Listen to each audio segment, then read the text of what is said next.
I am absolutely shite at character action games, but it is a genre I personally really enjoy. There's a sort of sadistic draw I have to this genre, as it allows me to play a game that gives me tools upon tools to be a badass in the best ways possible, even if I sometimes end up button mashing or fumbling combos, which can be a bit disheartening when I feel like I'm really trying. That draw is only amplified when I'm scrolling through Twitter or YouTube and find sick as hell combo videos that just make me want to pick up the game and try going crazy myself. And I'm sure some of you have at least seen one of these videos going around. Now, a good character action game obviously has great feeling combat, as it's the main focus and draw of the entire genre. The entire gameplay and gameplay loop is built upon its combat. So if the combat isn't good or feels good, well, there you go. The combat in your combat-focused game is bad. How developers go about their combat can vary from game to game. For example, you can have your combat be extremely in-depth, giving you multiple weapons to swap from, each with their own moveset like Bayonetta or Devil May Cry. Or you can take a simpler approach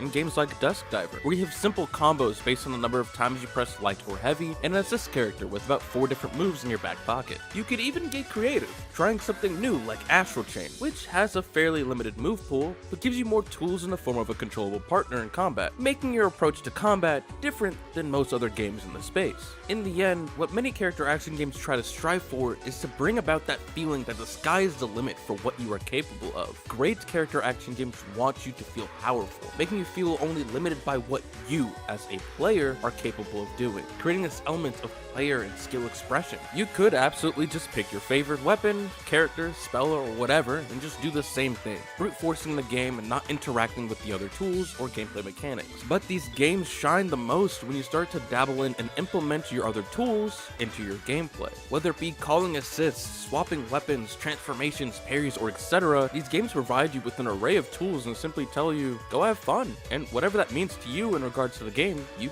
go and do just that. There are plenty of different kinds of character action games out there. Games like Bayonetta, Devil May Cry, Solstice, Nier Automata, Darksiders, and Maho Arms. But there are plenty more, especially if you start to consider the realm of 2D character action games, like Vernal Edge or The Dishwasher. All of those games are pretty different from one another, but are still grounded in the same space of combat first, which again is the main draw of the genre as a whole. Now, going back to what I said before, I suck at these games, but I still enjoy them nonetheless. So, when I was scrolling on Twitter and learned of a game called Genokids several months back, I couldn't help myself and decided to follow along the game's development. There was a public demo available, but based on everything I was seeing with its development, I knew what I would have experienced then probably wouldn't have been too close to what the game currently is. So I waited and waited until they announced a Kickstarter and new upcoming Kickstarter demo that I was given early access for.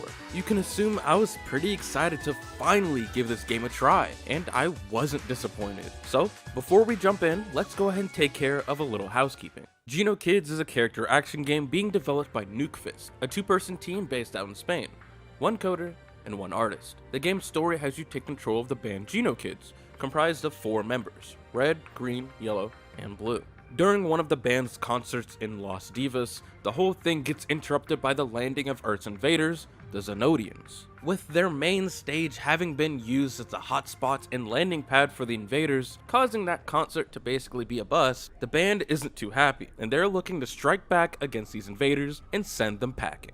As mentioned before, you'll be playing as the members of Genokids, each with their own playstyle and moveset, but in this demo you'll only get to play as blue and red as they attempt to find a way around a massive moat of purple goop that has been flooding Las Divas due to the Zenodian invasion. This is the gist of the overarching story and the story of the demo, so with that out of the way, let's go ahead and start breaking down the gameplay. Earlier, we were talking about how different character action games approach their combat, so how does Genokids approach its own?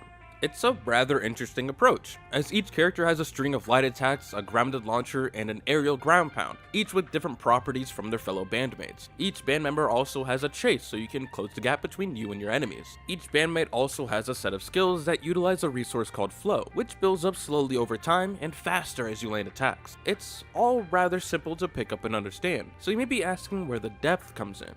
Well, this comes in the form of the game's tagging mechanic. At any point, you are able to swap to another band member, granting you access to their attacks and skills. For example, if you were stuck blocking, you can swap to another band member and strike for a counterattack, or use one band member's skill to set up for something for another.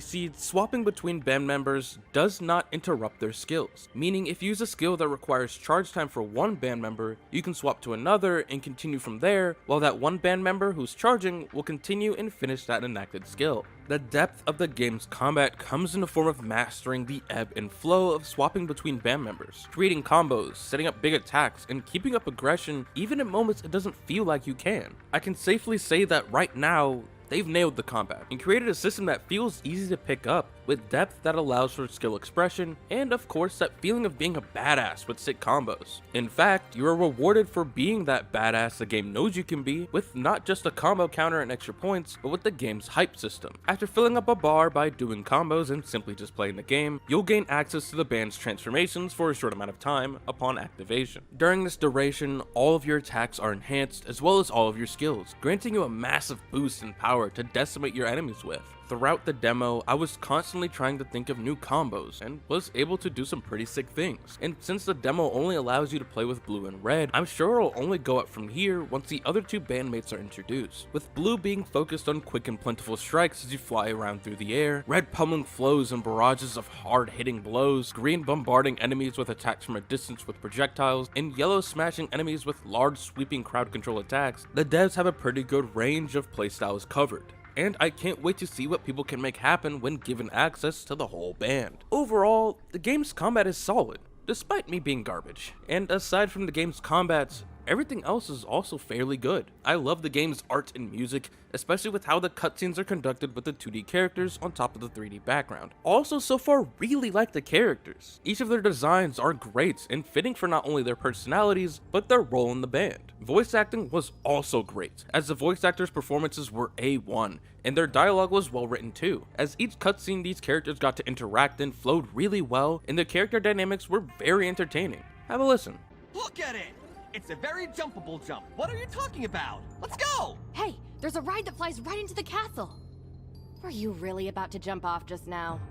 We are, yes! What? No! We'll go to the flying ship and see if we can still use it. You mean that kiddie ride? It's not a kiddie ride. Finally. You know, I always wanted to ride one of these. Yeah, me too. Wow, really? Of course not. Oh. That thing's for kids. No, it's not. Wait, you actually want to ride the kiddie ship? No. It was a joke, bro. Man, you're being a pain in the ass. The level design of the demo is also well done as well, providing small platforming / parkouring challenges as you travel from point A to point B, arena battle to arena battle, with some arenas spicing things up with extra elements such as traps and even the...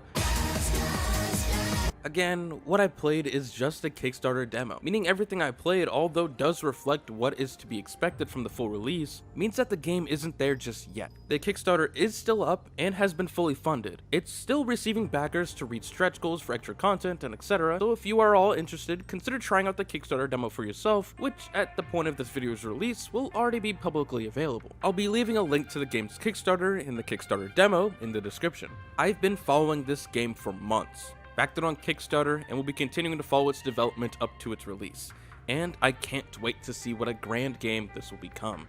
I know this video is a short one, and on a game demo at that, but I wanted to make this video to not only bring attention to this game, but talk about my excitement for what's to come. I've done this kind of thing before with some of my earlier videos, and wanted to do something like this again, and I hope you enjoyed it.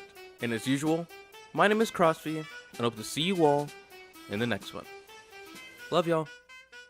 Peace.